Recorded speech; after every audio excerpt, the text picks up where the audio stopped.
Alright, so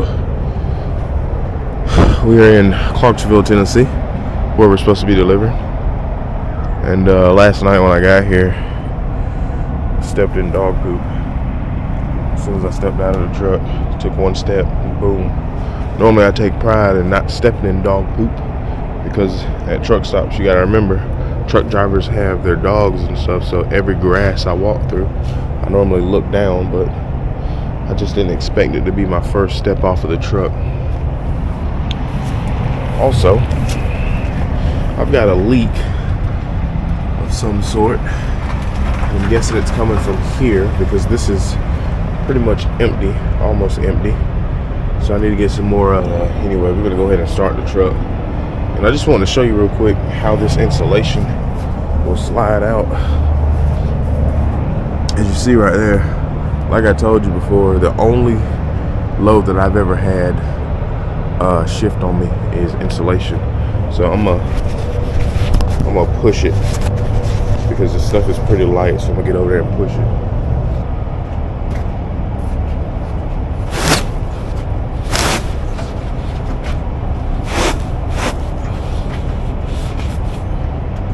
The way you can prevent that is put two straps on the front.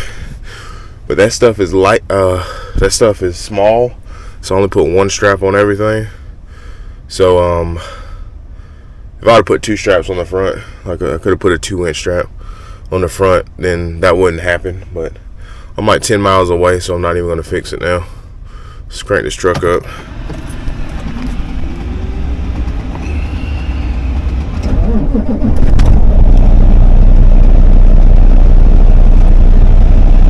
So this guy here, I actually got out and talked to him when I got here this morning, and he was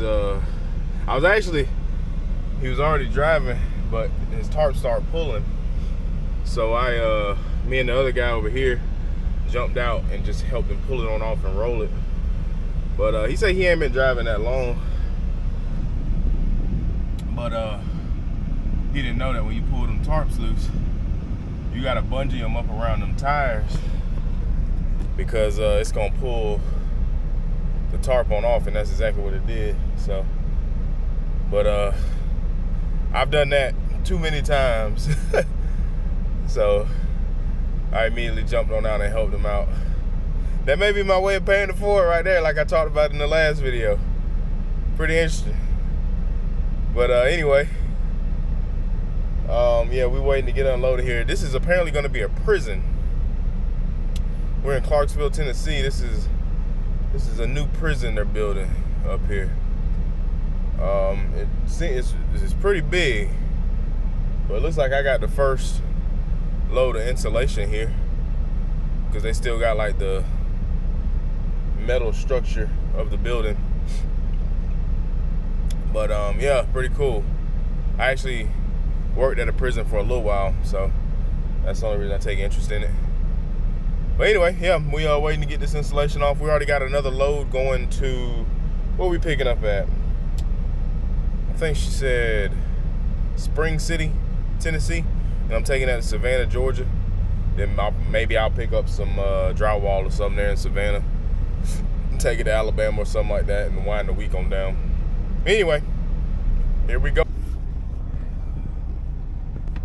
Alright guys, so we are here. We've been here for like 3 hours or something, but there's like a bunch of other trucks behind me. I already got my next load. I'm just waiting for them to finish taking this off. But anyway, yeah. Alright, here we are again in a line waiting to get loaded. It's about it's 4:55 in the afternoon, and I do believe I'm an hour. I think I'm in the right time. Yeah, I'm in the right time.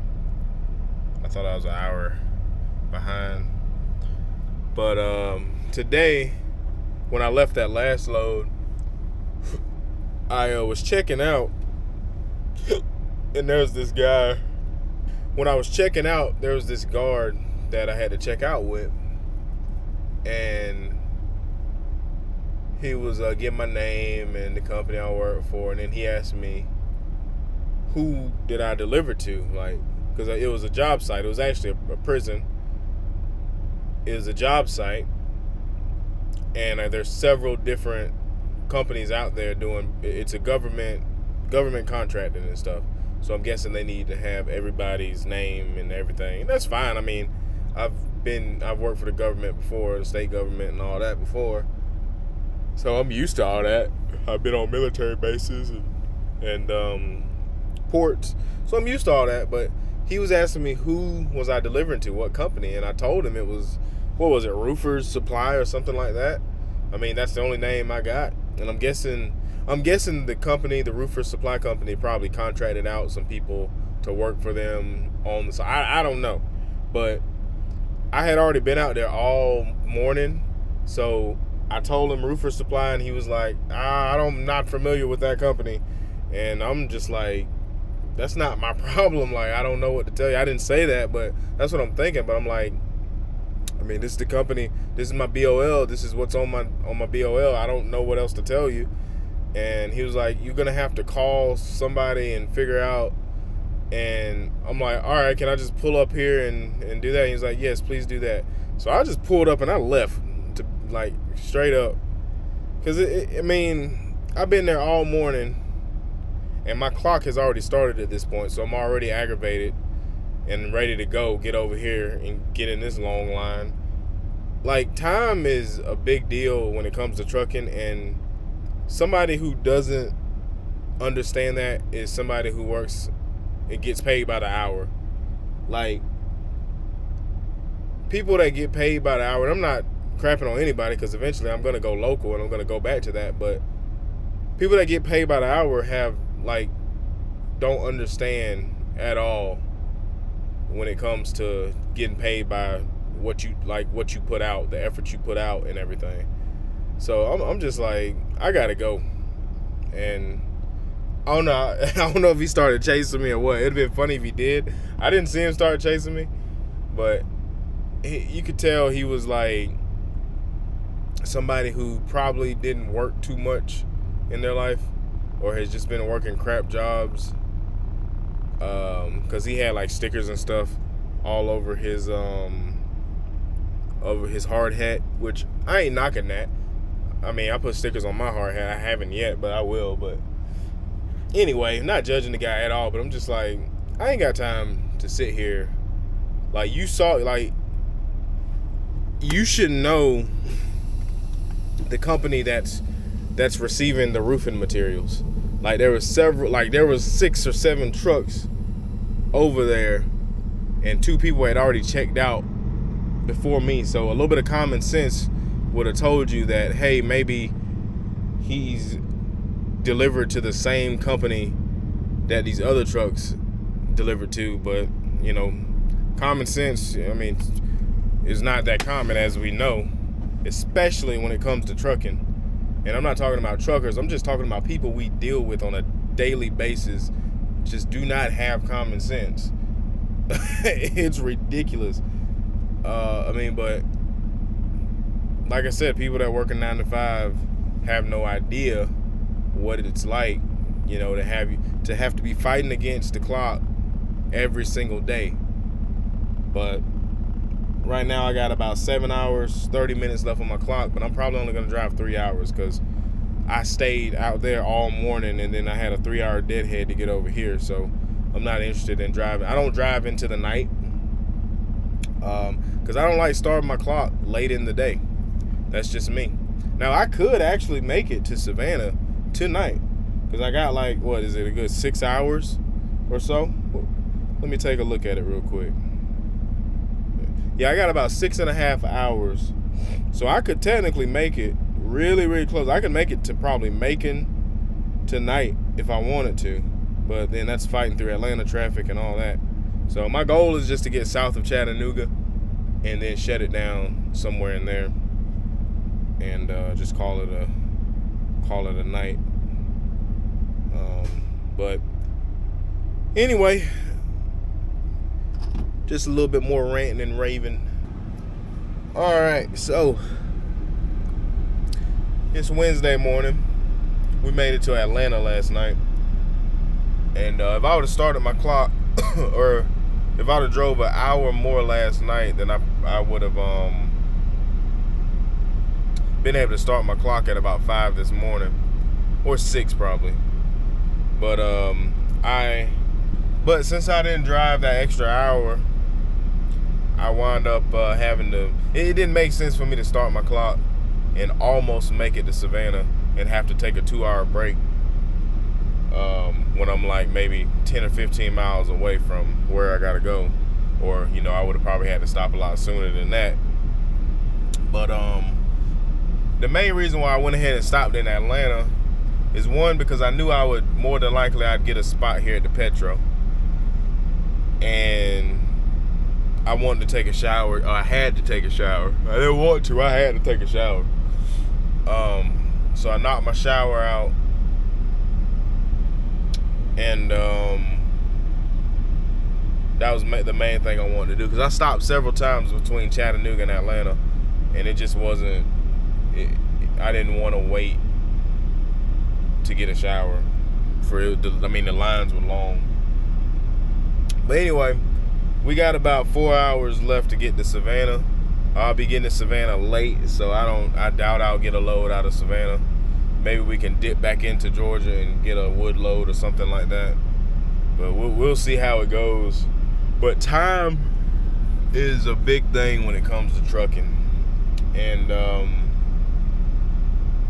you really gotta know how to work with your time, because if you don't, then you won't make any money out here.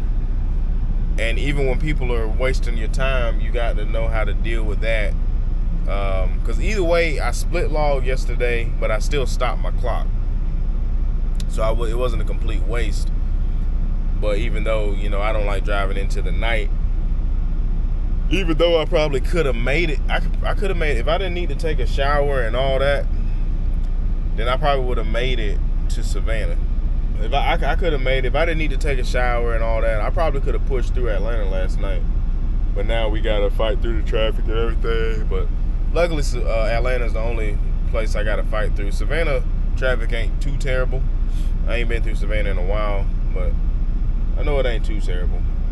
But anyway, we're gonna quit talking and we're gonna get out of here. Now, at the Petro, real quick, it's $25 to park unless you spend money in the store. Unless you spend $25, at least $25 in the store. So I got 2 receipts right here that I'll be able to get out of here and not have to pay for parking. Alrighty. So we are here. I think you can kind of see what I got. But it's always fun to untarp. My beard always looking weird. It's always fun to untarp, and when you after you untarp and they unload you and the stuff just sit outside. It's one of the biggest slap in the faces that you can get. They sit the stuff outside. They're not ready for it. So like all this wood, they're not ready for any of this wood. It's sitting here, and I'm sure all of it had to be tarp, and it's gonna sit here. It looks like for a while. Like yeah. But it is what it is. Will you get paid to tarp? Barely. $50 in my opinion. $100 in my opinion is not enough to tarp.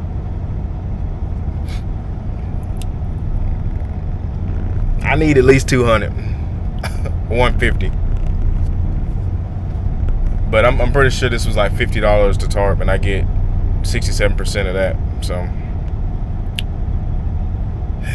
it is what it is. Hadn't got a load yet, but we sitting here in Savannah, Georgia, with 8 hours left on my 14 and 6.5 left on my 8 hours left on my 14, and it's running, and 6.5 left on my 11. So we're gonna pull up right in front of us and wait for a load. So I just happened to randomly ride by, but this is the Savannah Bananas Stadium. I want to plan a trip to come out here and watch them Tanner Thomas in the 5-hole, leading off the bottom of the second inning. Kyle Lukes is going to bring his infielders in with an 0-2 count. They're going to do a little ring around the rosy here, hidden ball trick. Who's got the ball? Kyle and his 4 infielders doing the exact same motion, winding up the arms and delivering.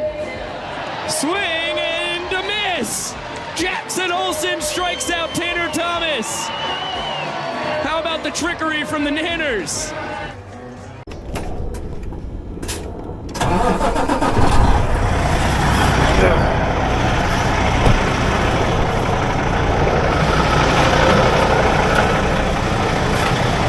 All right.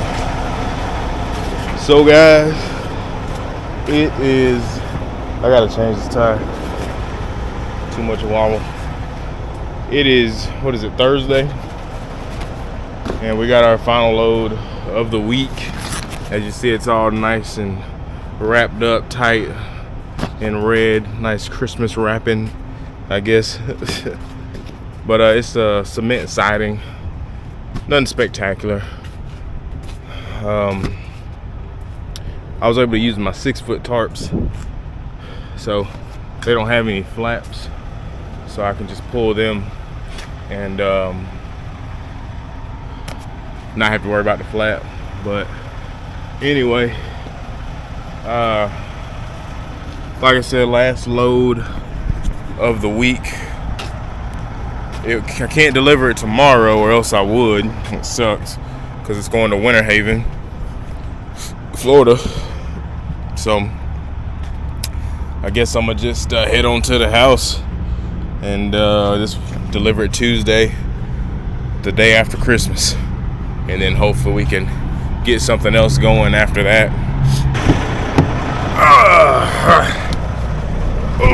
I don't even know how far. I got a good 4 hours to get home. Man, it'd be so cold at night. And I put on my underpants, my underlinings again, and I'm sweating. But anyway, we got our paperwork shipped. But yeah, man. So I don't know. I'll probably make a separate video. Yeah, I ain't gonna worry about it. But yeah, anyway, guys, that's the end of this week. Merry Christmas, and I'll see you guys after Christmas.